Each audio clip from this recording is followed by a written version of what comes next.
Welcome to Outdrive, folks. I'm your host, Cliff Callis, and each week I'm bringing you actionable marketing insights you can apply to reach, connect with, and convert rural American consumers. Outdrive is powered by Callis, a full-service advertising agency with a focus on marketing rural America. Callis offers a wide range of integrated marketing services, including website development, search engine marketing, social media, video, and digital. We develop strategic and creative campaigns to build your brand and your business, and you can learn more about us at ecallis.com. Now join me in the front seat as we head out on the road to success. Let's go. Hey folks, welcome to Outdrive. We've got another great story to share with you today about life and work in rural America. You know, many times a business or organization is able to craft one key message that they use to tell their story and build their brand and their business. It's one of the fundamentals for effective marketing. But what do you do when you have many important key messages to communicate? Well, we're going to find out today as we visit with Lisa Cox and Sami Freeman with the Missouri Department of Health and Senior Services. Lisa is the Director of Communications for this large division of our state government, while Sami is the Deputy Director of Communications. Both have years of experience crafting and telling stories to help Missourians live a healthy lifestyle, regardless of their age. And with over 100 different programs within their department, they have a lot to talk about. Plus, they are both very talented communicators, and I'm excited to have them on Outdrive today to share their thoughts about what's happening and what's effective in today's changing communications landscape. Lisa, Sami, welcome to Outdrive. Thank you. Thanks for having us today. Excited to be here. Well, I'm excited to have you here. You ladies are managing the communications program for a lot of important health issues that affect both urban and rural America, and specifically Missouri. And so I'm sure our listeners are interested to hear how you do it. How do you manage such a large volume of communications? You know, maybe some of your unique challenges, certainly what's working. I think people want to know what's working and what's effective. And I do want to talk specifically about rural Missouri. Certainly what's happening in our cities is important as well. And so as it's relevant, we could talk about that. I really think we have a lot to visit about this morning, so let's go ahead and get started. Our audience always wants to know about our guests. So, Lisa, let's start with you. Tell us a little bit about you. My name is Lisa Cox. I serve as the Communications Director for the Missouri Department of Health and Senior Services. I've been here about 6.5 years now, and additionally, I'm married. My husband and I have 3 kids. People often laugh when I give the ages, but 11, 8, and 9 months. So got our hands full with those few. And when I'm not working here at the Department of Health and Senior Services, I'm usually cheering one of them on a soccer field. So that's about all the spare time I have is spent at soccer games these days. Well, that's a great way to spend your time, especially during the fall mornings and afternoons. When did you first become interested in communications as a career? I would say this industry, if you will, I feel like maybe I've always been interested. I remember being a 3rd grader wanting to be a news anchor, probably just because that was the more public facing side of this kind of work. And that's all I knew that existed at the time. But when I got to college, I thought I would go down a medical field route and was a little bit all over the place. And then I took an intro to communications careers class, and public relations was explored within that class. And that was it. I declared my major as public relations, never looked back. I had just a good opportunity to really dive in and see that it combined a lot of the things I loved, like writing or special events, marketing. But I think the biggest draw was that you could kind of go to any industry with those types of skills, and the topics that you would cover were limitless. You really could go anywhere, do anything with this type of career. Well, I'm glad you mentioned that because I agree with that wholeheartedly. There are so many different industries that you can get involved in and so many different parts of the PR industry or the communications industry. You could find something that really appeals to whatever your unique interest drive. What was your path from college to here? I had a couple unpaid internships in college. Once I, declared my major and I knew the path I was hoping to go down, And that really set me up for my entire journey so far.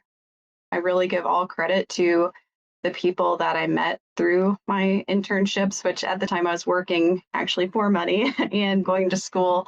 And it was tough to, in my mind, justify those unpaid internships where I wasn't necessarily sure I was getting the best experience. But yeah, I worked hard while I was there and made connections there that ended up paying off in the long run because they led me to really all of my jobs at this point, those connections. So after college, I worked for Mercy Hospital in Springfield.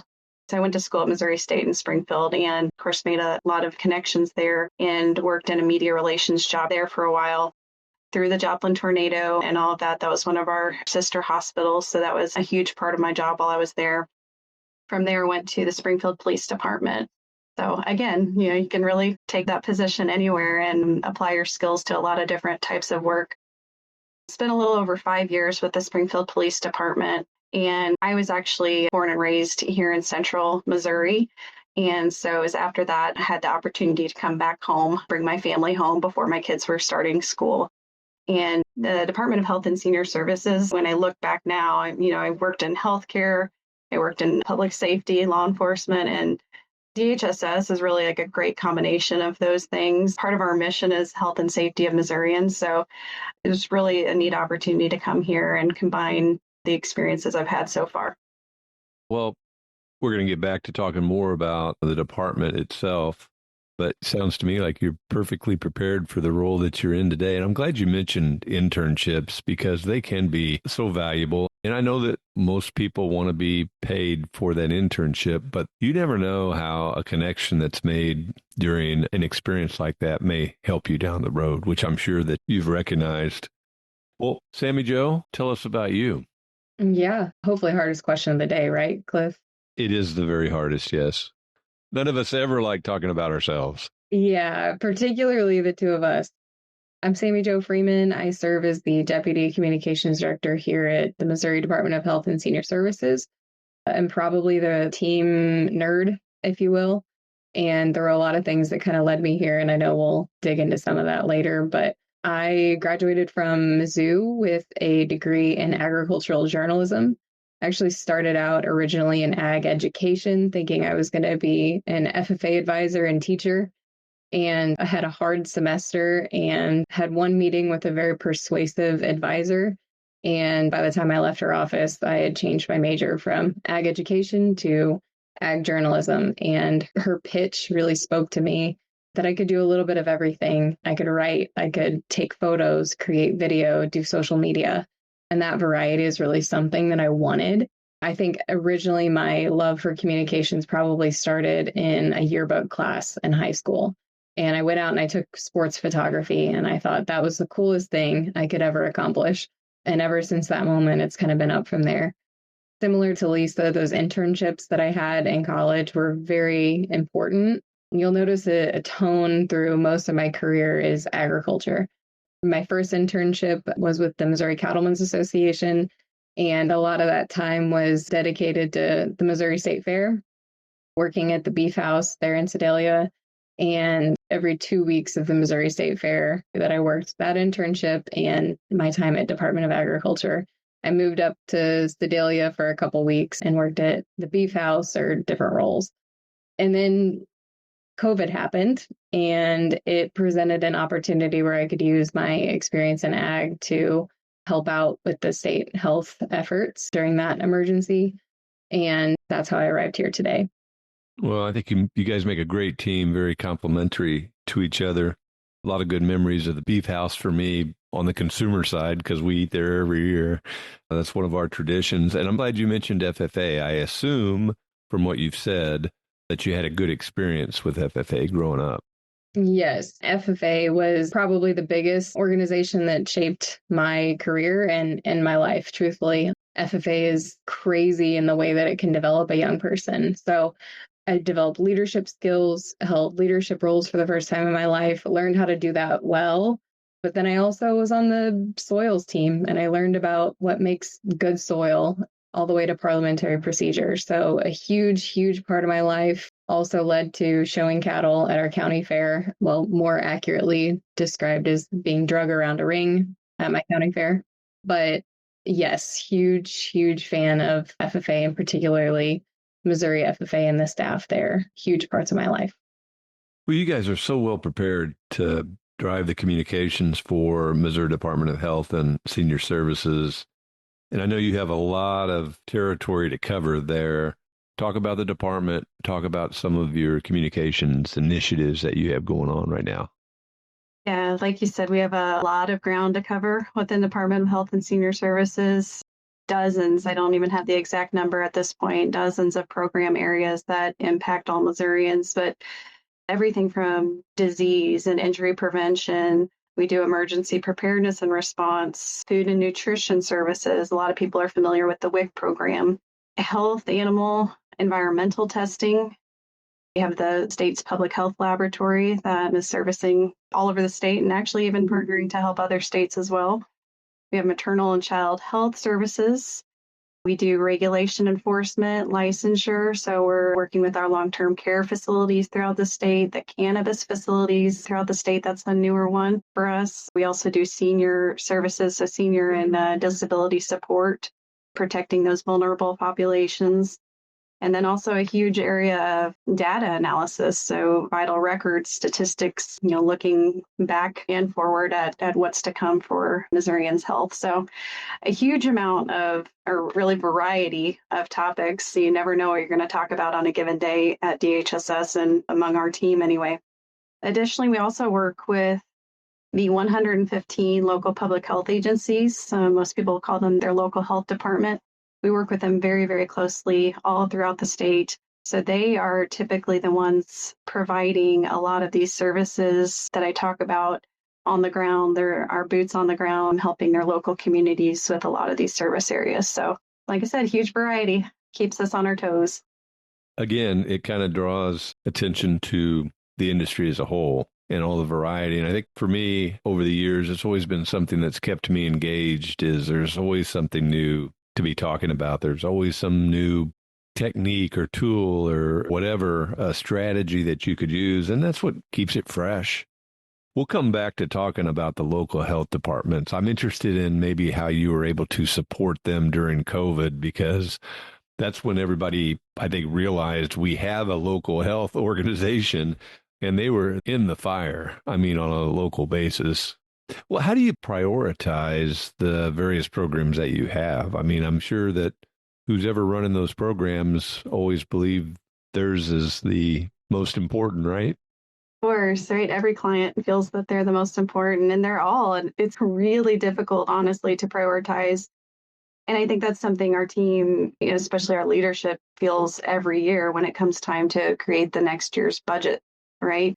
Very complicated process, but we also have our bosses over at the Capitol who ultimately make some of the decisions for us as far as how programs can be funded, what we can do. So I will say that helps guide the decisions quite a bit. It's just we're allowed to put the funding, what we're allowed to prioritize more than others.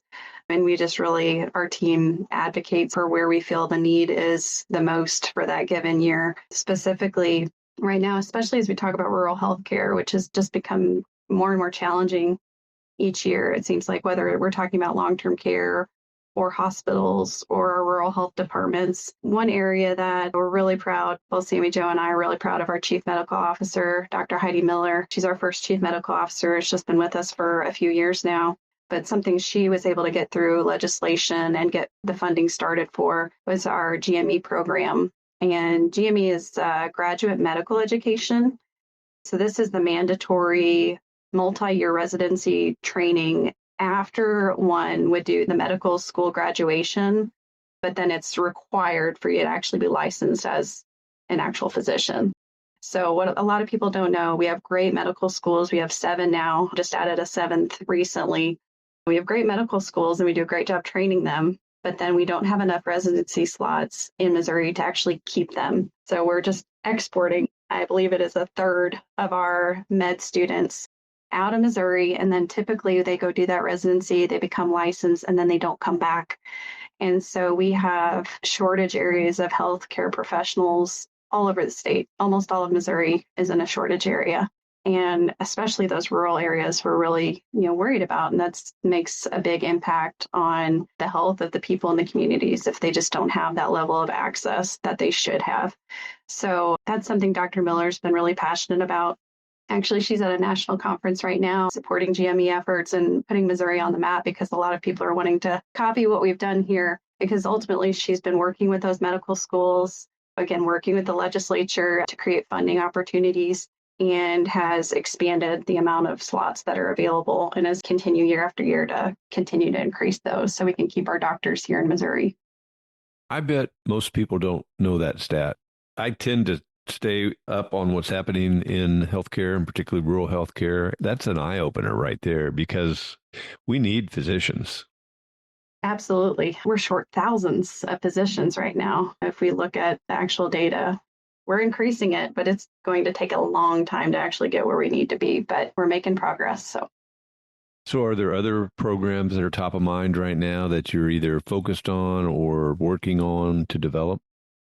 Yeah, gosh, there are so many. Maternal child health is certainly an area too that we've been really focused on, especially the last few years. Again, I mentioned data earlier, and that's something we keep a close eye on to see where Missouri's at, where we should be, where we are in comparison to similar states. And maternal health has been an issue. We have more mothers dying. Obviously, one's too many, but we have way more than should be dying either before the birth or anywhere within that first year after their child is born. We're seeing a lot of mental health crisis situations, that postpartum period, substance use concerns, things like that. So that's something we've been focused on. Really, the biggest thing is making sure that women are getting the prenatal and postnatal care that they need. Staying in touch with their physician, that's the biggest thing. Not everyone is doing that. But then also working with providers to ensure they understand the care that is needed to deliver, especially with those mental health check-ins and things like that. So that's a piece. And then on the other side, I mentioned maternal child health. And we're also working on the medical homes model for children. So again, just ensuring that children are getting that full encompassed health care. So they're not maybe just showing up at the urgent care or the ER, and that's their only encounters with healthcare professionals, because you go into those situations and those are very isolated situations and the physicians don't have your whole medical history. So we're trying to make sure that parents and caregivers know how important it is that they have a trusted person or group of people that are taking the responsibility of the care of their child. So whether it could be anything, it could be your public health department, it could be your school nurse, it could be your pediatrician, but just ensuring that they know what's going on with the child, they have notes on the child, they can understand if there are issues happening that weren't there prior. If you go to the ER, urgent care, like I said, it's such an isolated situation and you just can't have that same level of care and ensure that things aren't missed or vaccines aren't missed or things with a child's mental health even. I mean, there's just so much to it. And if they're constantly seeing the same people or a person that can keep an eye on them, essentially keep an eye on their health, and they're going to turn into healthier adults as a result. You have so many excellent programs. I can imagine that your budgeting process is very complicated. Yeah, Sammy, Joe, and I often joke we're glad we're not a huge part of the budget piece. We don't do the numbers, thankfully, because it seems incredibly complex and very difficult to navigate, especially at a time right now when funding's just tight everywhere. Just talking about careers, I mean, I think most people probably may not recognize that the numbers side of what we do is so important. And not only on the budgeting side, but on the results and the analysis of that and using statistical data to drive marketing decisions and how all that kind of works together to make an effective ad program. So as I hear about these different programs you have, I'm thinking, again, you have different audiences out there and different ways of communicating with them. What would some of those audiences be? And again, I know we're talking about a rural and an urban state, where we have three large metropolitan areas, lots of smaller cities, and then a lot of countryside. Yeah, it's an interesting question. Whenever we consider our audiences here at DHSS, obviously that includes all 6 million Missourians.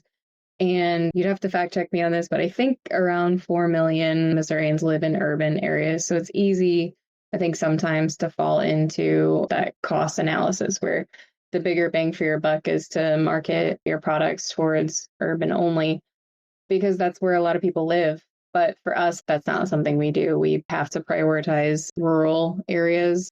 And Lisa and I both believe in rural areas because that's where we grew up. That's where she currently lives in a rural area too. So it's personally very important to us, but also it just makes good sense for what public health means.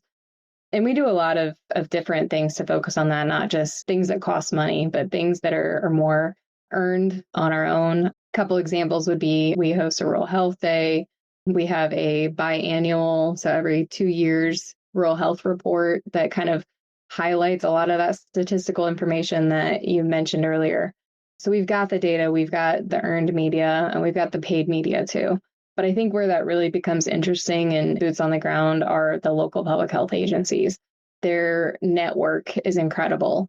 And I would compare it to the apparatus of what you think for Missouri Farm Bureau. They have a county office, and that's how they communicate a lot of different items. And ours is very similar, although the nature of our relationship is slightly different with local public health agencies. Our role is to support them. We do have that insight, that daily insight, what people need, what they're looking for. And if there are major emergencies like, COVID, for example, those local health departments become truly the front line, not only our eyes, but also how public health becomes actionable in not just urban areas, but also rural. So, what is their objective? The local health departments, what are they designed to do? So local health departments, I believe their authority began in the 1940s, 1950s, and they're often run or administered by boards or commissions locally and are sometimes supported by a tax. And their objective would be to have community-based solutions that serve the areas that they are in charge of. So sometimes it's a single county, but there are local public health departments that serve multi-county. So they're all a little bit different, but that's by design because not every county needs the same health needs. So, you mentioned that you support those organizations from a communication standpoint, and I'm guessing other ways as well. As we mentioned earlier, they were thrown in the frying pan during the pandemic. So, how were you able to help them through that? Yeah, gosh. I mean, I will never properly be able to thank them, all of the administrators that worked through that time and especially continue to still today. They carry some scars with them from those days because they were really, really tough. And that's really all I could do from my standpoint to try to alleviate some of the pressure on them. Of course, they were getting media calls. In certain situations, maybe they had a more extensive outbreak in their area that needed addressing, or maybe they had a vaccine event or something like that that was causing more media attention, things like that. That's when I would typically provide most support just because they had so much to do already. Often, especially in rural areas, they often have a shoestring budget, a very small staff. Everybody on the staff is wearing 10 different hats. And so if I could take the media calls or handle interviews or provide them talking points or something like that, any way I could help support in that way, I would. But even before all of that, going back a little earlier, the trickiest part was that we're sort of the middleman because so much, of course, was happening at the federal level and it was that happening so quickly. So we were often funneled information from the CDC and then trying to inform those county health departments as quickly as possible. But sometimes we would find out things the same time that the general public would from the federal level. So it was very difficult and I know frustrating for them at the local level, maybe assuming that we had more information than we did, but things really did move that quickly that it was just oftentimes we would find out things the same time as everyone else. So made it very tricky to stay on top of, to ensure they had the latest information before their phones started ringing. So that was the hard part. They wanted to be the expert, the professional, the one helping people, but when you get information the same time as all your constituents, it just becomes just completely overwhelming. So we just did everything we could to try to get them as much information as quickly as possible every day. So did you view that as crisis communications? I did. It was a very long-term crisis. I think about it as COVID as sort of an umbrella crisis with maybe 10 or 15 mini crises underneath. Yeah, anytime we had a major shift in whatever was most important about the response at that time, whether it was rolling out a plan for vaccines or opening testing, that was a huge deal in the early days, opening testing opportunities, anything like that. Data, people were huge on wanting to watch the data, and there were differing data sets out there. There are some folks wanting to freelance and kind of build their own COVID dashboards for the state while we're producing our own as well. And it's just a lot of noise out there that we were trying to keep up with. But yeah, within COVID, especially I would say the first year, March 2020 and probably all the way through really that summer of 2021, it was just nonstop, 20-hour days every day, no weekends, no holidays. It was just, it was a lot of crisis management for sure. And so, Sammy Jo, you sort of evolved into the department or working with the department during that whole crisis. How did that come down? How did that play out? Before I answer that question too, I want to give a little bit more on Lisa's answer to the last one, because I think what we learned is that LPHAs, they needed support in a different way. And since I've started working here, she's launched this initiative where we're working with an individual who used to be a PIO at a county health department and also was an administrator. So like the main person in charge at a county health department. And she has helped us create a hub of information where LPHAs can go to it, and they have resources. They have all the news they need to know. I certainly feel like a lot of the initiatives we have going now in 2025 are really like as a result of what we went through during COVID, what we learned and what we need to do better. And also funding opportunities came out of COVID too. That was a little bit of a silver lining in public health. So we got to embark on new initiatives, things that needed to be done for so long, we could now address. And improving communication between the state and the local public health agencies was something that I'd always wanted to do, but didn't really have the opportunity until post-COVID. And that's probably when we needed it the most to kind of rebuild our relationship again and debrief together on what all we had been through in the public health world and then move forward and, stronger, united front. So yes, we do have a hub. We've definitely improved on our communications both ways. And we have regular learning opportunities for them. Our agency's helping them become accredited in public health. So improving their services and all of that as well in their communities. We're communicating with them more than weekly, at least weekly, just like Sami Jo said, kind of keeping them apprised of any updates we have from the state or federal levels, any news. So often public health news hits nationally, and then maybe the small town paper, they might call their local public health agency for comments. So we're always trying to keep them abreast of the latest news and how we can help them. Because of course they're, like I said, wearing 10 hats and trying to do all the things. And then they're also taking the media calls as well. So that's been exciting to watch the communication and our relationships improve since COVID. Kind of a silver lining. Yeah, exactly. So meanwhile, I was sitting over at Department of Ag in March 2020, and I had gotten a call from Kelly Jones. So she was the communications director for the governor at the time. And I think Lisa and I would both say that she is a mentor and a good friend today. And initially, the first thing I did was I helped Lisa and the person who was running their social media at the time kind of assisting in creating content, because back in March of 2020, like she said, there's a lot of noise, a lot of competing information. And my specialty at the time was social media. So we launched a 6-week campaign. We were on the Department of Health and Senior Services page at the time. So we were publishing that content under their umbrella. And it was me and another girl at Department of Ag.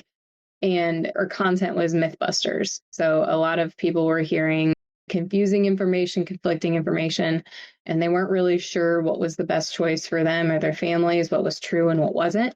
And we used that campaign to kind of break through the noise. So that was a good 6-8 week sprint where we just dabbled in what it would look like for agriculture communicators to jump over and help in the public health space. And gosh, not that long after, the vaccines were coming into town. They were being researched. They were going to be, I think, due in December to be delivered in the state. And the state had to put together a plan, a communications plan, and a logistics plan for how that vaccine was going to be used and promoted. And I volunteered as part of that campaign and joined in with Lisa at SEMA. I was one of her 15 mini crises, if you will. And the reason that I decided to do that was because my career in agriculture, a lot of it was focused on animal science and animal health. And I had taken a number of classes to understand how animal health worked and how vaccines worked. And I felt like it was a natural place that I could help. And I've always been the kind of person that whenever an emergency is happening, I want to run towards it. I want to help. I want to know that I can make an impact, and truly once in a lifetime opportunity. And kind of helped pitching in on that plan. And I thought to myself, this is exciting. This is interesting. I'm growing and learning in a different direction. And the challenge was incredible at the time. People needed that information more than they ever did before. It got to a point where I started rethinking my career at that time with the state was, I think, 8 years in. And today, actually in October, I'll celebrate lucky number 13 years with the state. And it's been a huge growing opportunity to jump over here and figure out how I could continue to help not only with disease communication, but also these other priority areas that we've talked about. So today I spend my time trying to help the team here. That was truly one of the biggest reasons, because I met the communications team at DHSS at a time where they really needed a lot of help. And let me tell you, best people in the world that work here, specifically on this communications team. And I thought, man, they really need help. They really need that extra person. They need that extra perspective. They frankly need the extra hours so that someone can come in and help create those assets, whether it be for LPHAs or whether it be for the general public. And I felt like I could fill that gap. I felt like I could fill an important need, and eventually made the transition here in summer of 21, right before, if you guys remember, I think it was the Delta wave hit. And we launched a little program called MoVIP shortly after that incentivized Missourians to get vaccinated. Isn't it cool how things work out? Yeah, there's a lot of power in learning to say yes to opportunities in your career. And I think I said yes to that one opportunity, and it's transformed my life into so many different ways. Yeah, I asked a similar question to somebody, and and it doesn't matter who they are, but I know you know who they are. And she said the way that she got to where she was she raised her hand. She said, I'll do it. I'll do it. I'm sure you know who I'm talking about. I think I do. She's probably going to be listening. Well, I hope so. I hope so. She's been on. She's a great guest. Just a couple quick questions because I want to be sensitive to time. I think we could talk much, much longer, and I've really enjoyed visiting with you today. But a couple quick questions. Is social media still working the way it was? Absolutely not.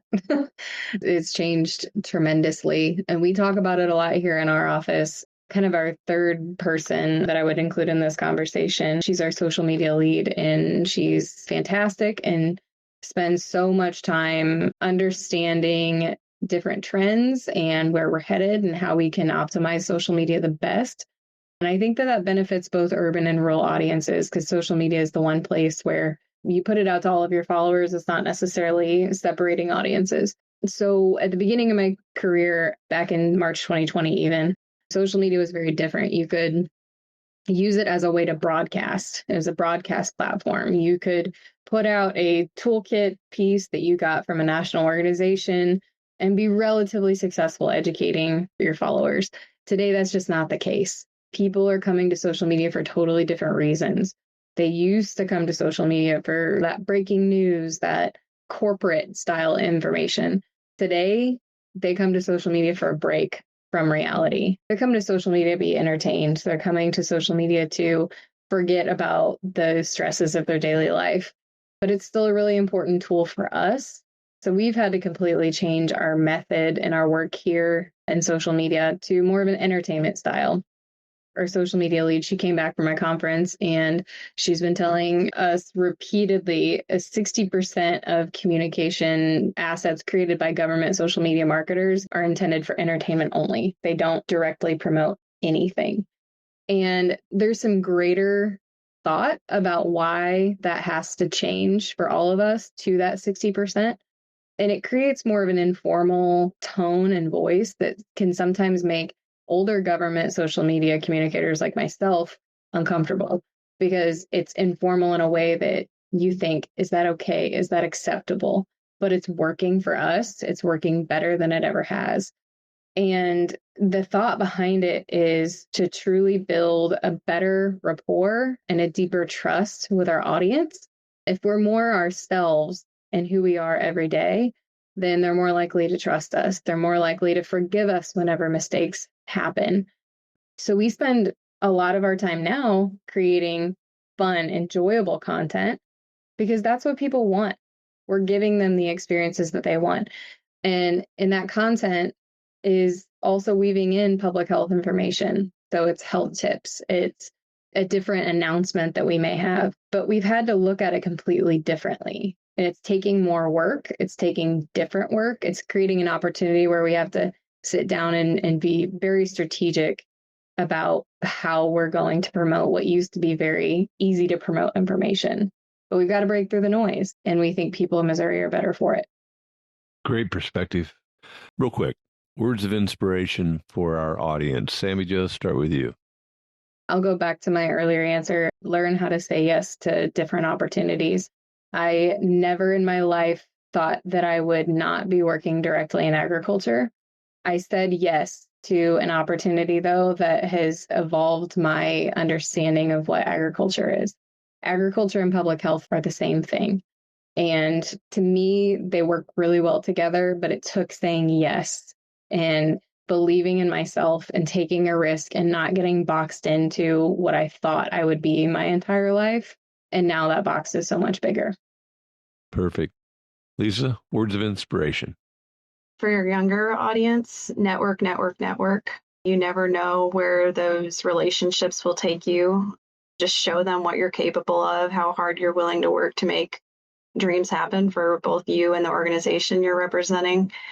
And very similar to Sami Jo, but so often I say, if it scares you, do it, because some of the best things happen when you take risks and go outside of your comfort zone and learn something new. I just don't think you can grow without taking risks and doing some things that are a little scary at first. So that's all I've got. Those are awesome. Ladies, thanks for being with us today. So much for having us.